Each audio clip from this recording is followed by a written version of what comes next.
Super singer நிகழ்ச்சி மூலியமா ரொம்பவே ஃபேமஸ் ஆனவர் தான் பூவையார். பூவையார் அவரோட வாழ்க்கையில் நடந்த சோகமான விஷயங்களை இப்ப ஷேர் பண்ணியிருக்காரு.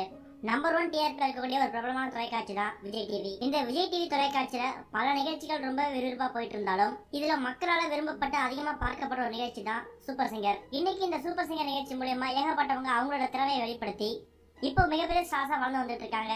அந்த வகையில சூப்பர் சிங்கர் சீசன் 6ல ஒரு கண்டஸ்டண்டா கலந்துகிட்டவர் தான் பூவையார். பூவையார் தன்னோட தனித்திறமையால பல கானா பாடல்களை பாடி சூப்பர் சிங்கர் ஷோல ரொம்பவே ஃபேமஸ் ஆனாரு. ஃபேமஸ் ஆனது மட்டும் கிடையாது, எல்லா சுற்றுகளையும் வெற்றி பெற்று ஃபைனல்ஸ்க்கு தகுதியாகி ஃபைனல்ஸ்ல 3rd பிளேஸை வின் பண்ணியிருக்காரு. இது மட்டும் இல்லாம பூவையாருக்கு சினிமால வாய்ப்பு கிடைச்சி இப்ப ரொம்ப பிரம்மாண்டமா உருவாக்கிட்டு வர தளபதி நடிப்பு உருவாக்கக்கூடிய தளபதி 60 படத்துல ஒரு கேமியோ ரோலும் பண்றாரு. இப்ப பூவையார் ரீசெண்டா கலந்துகிட்ட இன்டர்வியூல தனக்கு நடந்த எல்லா சோகங்களையும் ஷேர் பண்ணிக்கிட்டாரு. அதுல பூவையார் என்ன சொல்லிருக்காரு அப்படின்னு பாத்தீங்கன்னா, எனக்கு 8 வயசா இருக்கும்போது எங்க அப்பா இறந்து போயிட்டாரு. அதுக்கு முன்னாடி குடும்பத்துல இருந்த எல்லா செலவையும் அவர் தான் பாத்துக்கிட்டாரு.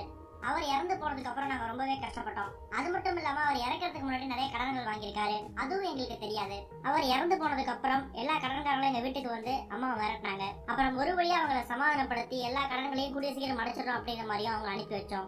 அதுக்கப்புறம் தான் சாவு வீட்டுல கானா பாடல் பாடி அதுல கொஞ்சம் கொஞ்சமா சம்பாரிச்சு வீட்டோட செலவு கொஞ்சம் கொடுத்துட்டு கொஞ்சம் கொஞ்சமா கடனை அடைச்சு அப்படிங்கிற மாதிரி சொல்லியிருக்காரு. எங்க அம்மாவும் கூலி வேலை செஞ்சு கொஞ்சம் கொஞ்சமா அந்த கடனை அடைச்சிட்டு வந்தாங்க. அதுக்கப்புறம் தான் எனக்கு விஜய் டிவில கலந்துக்கிறதுக்கு வாய்ப்பு கிடைச்சது. நான் விஜய் டிவில பாடிக்கிட்டு இருக்கும் போதே எல்லா கடன்காரர்களும் எங்க அம்மாட்ட வந்து நீங்க இது வரைக்கும் கொடுத்த கடன் தொகை போதும் அப்படிங்கிற மாதிரியும், உங்க பையனை டிவில பாக்குறதுக்கு ரொம்ப சந்தோஷமா இருக்கு அப்படிங்கிற மாதிரியும், அவனை எப்படியாவது பெரிய ஆக்கிடுங்க அப்படிங்கிற மாதிரியும், இதுக்கு என்ன உதவி வேணாலும் எங்கிட்ட கேளுங்க அப்படிங்கிற மாதிரி சொன்னாங்க. இனி எங்களுக்கு எந்த ஒரு கடன் தொகையும் கிடையாது, இனி நான் சம்பாதிக்க எல்லா பணத்தையும் அம்மா கிட்ட கொடுக்க போறேன் அப்படிங்கிற மாதிரியும் பூவையார் தெரிவிச்சிருக்காரு. அது மட்டும் இல்லாம அவரோட பெரிய ஆசை என்ன அப்படின்னு கேட்டீங்கன்னா, அம்மாவுக்கு ஒரு காஸ்ட்லியான புடவையும் கழுத்துல போடுறதுக்கு ஒரு தங்க நகையும் வாங்கி கொடுக்கணும் அப்படிங்கிற மாதிரியும் நான் ரொம்ப ஆசைப்படுறதாகவும் தெரிவிச்சிருக்காரு.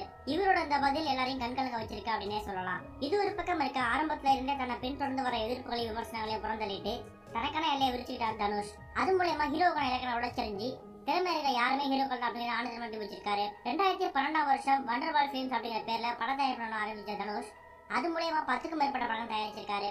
எதிர்நீச்சல், காக்கை சட்டை, நானும் அப்படிதான் இது மாதிரி படங்கள் தரமான என்டர்டைன்மெண்ட் படமா அமைஞ்சு ரசிகல மகிழ் வச்சிருக்குது. இந்த நிறுவனத்தை வினோத் அப்படிங்கிற தனுஷ் வந்தாரு.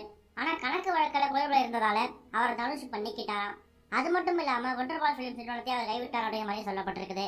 இதுல கவனிக்க வேண்டிய விஷயம் என்ன அப்படின்னு கேட்டீங்கன்னா, தனுஷ் அவரோட வண்டர்பால் ஃபிலிம்ஸ் விஜய் டிவி மெம்பர்ஸா இருக்கக்கூடிய சிவகார்த்திகேயன், கேபி தீனா இது மாதிரி பல செலிபிரிட்டிஸ்க்கு அவரோட ப்ரொடக்ஷன் ஹவுஸ் மூலமா வாய்ப்பு கொடுத்திருக்காரு.